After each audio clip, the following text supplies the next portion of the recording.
Where did this alliance begin? Hamas, Hezbollah, and Iran. Three names often mentioned together in global headlines. But how did the Sunni Palestinian movement, a Shia Lebanese militia, and the Persian theocracy find common ground? The answer lies in a mix of politics, religion, strategy, and one common enemy, Israel. In this video, we trace the roots of this alliance, explore how it evolved, and explain why it's more than just a marriage of convenience. It's a geopolitical partnership that has shaped decades of Middle Eastern conflicts. First of all, let's start with the basics. Hamas is a Sunni Islamist group, born in 1987 during the First Intifada. It emerged from the Muslim Brotherhood, advocating armed resistance against Israel and the creation of an Islamic Palestinian state. Hamas was initially discreetly supported by Israel as a counterbalance to the secular PLO. Hezbollah, meanwhile, is Shia, created in 1982 by Iranian support after the Israeli invasion of Lebanon. It follows the doctrine of Wilayat al-Faqih, Iran's model of critical rule. And Iran, a Shia theocracy since the 1979 Islamic Revolution, anti-Zionist, anti-American, and committed to exporting its ideological model. So how did Sunni Hamas and Shia Iran slash Hezbollah find alignment?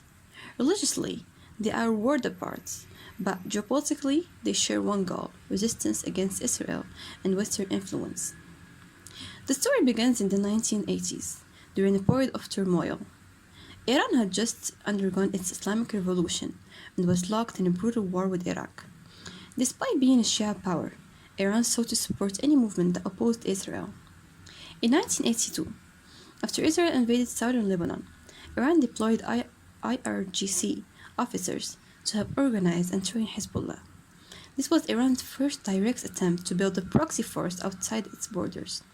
At the same time, Hamas was not yet born, but Iran kept an eye on Palestinian groups. In fact, Iran supported Fatah, Islamic Jihad, and others, regardless the sects. In 1987, Hamas was officially established in Gaza, amid the First Intifada. While its roots were in the Muslim Brotherhood, Hamas was eager to gain support and weapons, and Iran saw an opportunity. By the 1990s, the Oslo Accords were signed between the PLO and Israel, giving rise to the Palestinian Authority, but Hamas rejected Oslo, just like Iran and Hezbollah did. This rejection became a key ideological bridge. Iran began funding and arming Hamas, seeing it as a Sunni resistance group outside the peace process. Hezbollah helped train Hamas fighters and taught them how to build rockets and tunnels. Suddenly, a Shia crescent was supporting Sunni movements, not because of theology, but because of shared enemies and strategic values. After the Second Intifada in the 2000s, Iran increased its support to Hamas. More weapons, more money, and more technical expertise flowed from Tehran and Beirut into Gaza. In 2006, Hamas won the Palestinian elections, shocking the world and infuriating Israel, the US, and even the Palestinian Authority. The result? Sanctions, isolation, and deeper dependence on Iran. That same year, Hezbollah fought a full-scale war against Israel and Lebanon. This war boosted Hezbollah's reputations, and Hamas took notes in Hezbollah as asymmetric warfare tactics. The Iran-Hezbollah-Hamas triangle was now functioning like a network, sharing intelligence resources and the military doctrine. But then came a shock to the alliance, the Arab Spring. In 2011, Syria's civil war began. Hamas sided with the opposition, while Iran and Hezbollah backed the Assad regime, their ally. This created a major lift.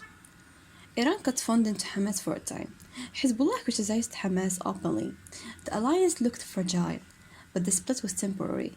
Regional dynamics, especially Israeli airstrikes in Gaza and the Trump-era deal of the century, pushed them back together. By the late 2010s, Iran had resumed support to Hamas, and the shared Gulf conflict in Israel overrode their Syria disagreements. Today, this alliance is part of what Iran calls the axis of resistance. It includes Iran, the financial and ideological center, Hezbollah, the northern front in Lebanon, Hamas and Islamic Jihad, the southern front in Gaza, and even Shia militias in Iraq and the Houthis in Yemen. This network acts decentralized, but united under Iranian influence. It has coordinated attacks, shared drone technology, and staged multi-front escalations, especially visible during the Israel-Gaza wars and in the aftermath of major political events like the 2023 Al-Aqsa tensions or 2025 strikes.